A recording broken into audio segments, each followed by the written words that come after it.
चेतावनी, यह कहानी एक सच्ची घटना पर आधारित है। हे महादेव,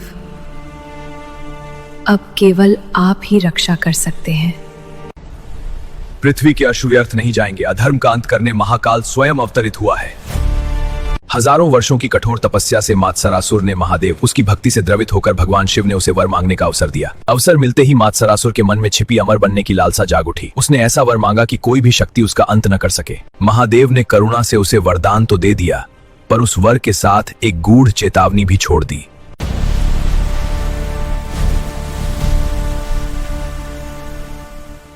वरदान मिलते ही मात्सरासुर का अहंकार सीमाएं लांघ गया। उसने स्वर्ग पर चढ़कर इंद्रासन छीन लिया और देवताओं को भय के साए में धकेल दिया। उसके आतंक से ऋषियों के आश्रम उजड़ गए, यज्ञ के भर बहा दिए गए।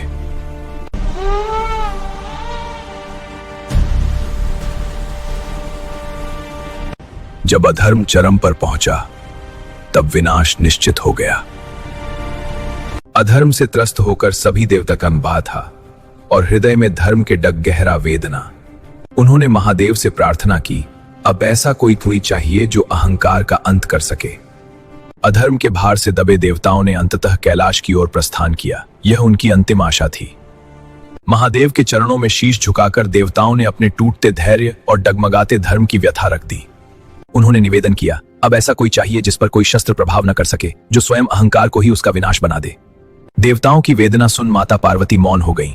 उनके हृदय में किसी महान निर्णय की हलचल जाग उठी। उन्होंने अपने पुत्र की ओर देखा, मानो अधर्म के अंत की पटकथा अब लिखी जा चुकी हो।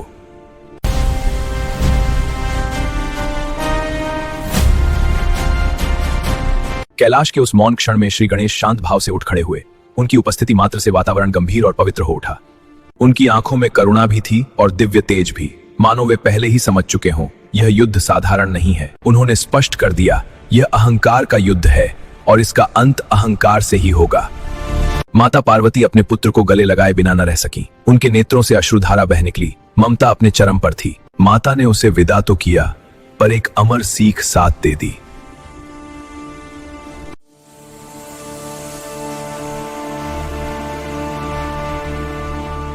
जब समय अपने सर्वश्रेष्ठ क्षण में पहुंचा, अवतरण का समय अब आ चुका था। उसी क्षण श्री गणेश ने वक्रतुंड अवतार धारण किया, एक ऐसा रूप जिसमें करुणा भी थी और संहार की क्षमता भी।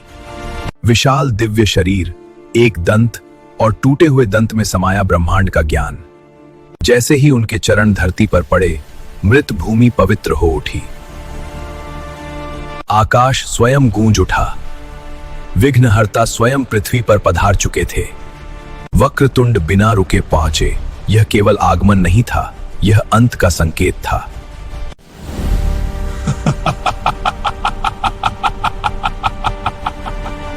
अगले ही क्षण महासंग्राम प्रारंभ हो गया। राक्षसों की सेनाएं सन्नीले में कारवते। मात्सरासुर ने अपने सभी अस्त्र झोंक दिए, पर वे निष्फल हो गए, क्योंकि यह युद्ध शक्ति का नहीं, अहंकार का था। अंततः वक्रतुंड ने उसके सामने उसका ही अहंकार प्रकट कर दिया। मात्सरासुर अपने ही प्रतिबिंब को शत्रु समझ बैठा और उसी क्षण अहंकार ने स्वयं को नष्ट कर लिया। मात्सरासुर का अंत हो गया और धर्म ने फिर से श्वास ली।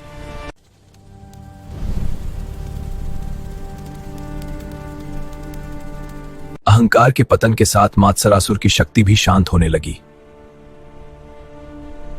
उस क्षण उसने पहली बार स्वयं को पहचाना। वक्रतुंड ने न क्रोध दिखाया न घृणा। उन्होंने करुणा से उस पर दृष्टि डाली और उसी करुणा में मोक्ष का द्वार खुल गया। मात्सरासुर बंधन से मुक्त हो गया और उस मौन में एक शाश्वत सत्य प्रतीत हो गया।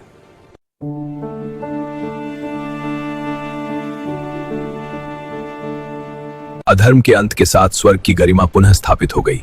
जहां भय था, वहां अब शांति ने स्थान ले लिया। धरती पर यज्ञ फिर से प्रज्वलित हुए। मंत्रों की गूंज ने वायु को पवित्र किया और धर्म ने अपना स्वर फिर से पाया। सूखी नदियां फिर से बह चली। मृत धरती हरी भरी हो उठी। जीवन ने एक बार फिर मुस्कुराना सीख लिया। देवताओं ने कृतज्ञ होकर वंदना की। यह केवल जयकार नहीं था, यह धर्म की विजय का उद्घोष था।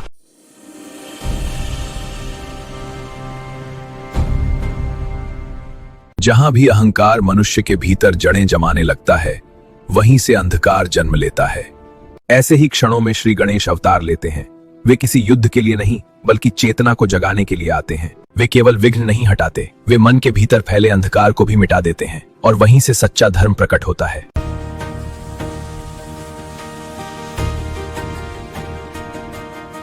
जब अहंकार टूटता है तभी धर्म जीवित होता है।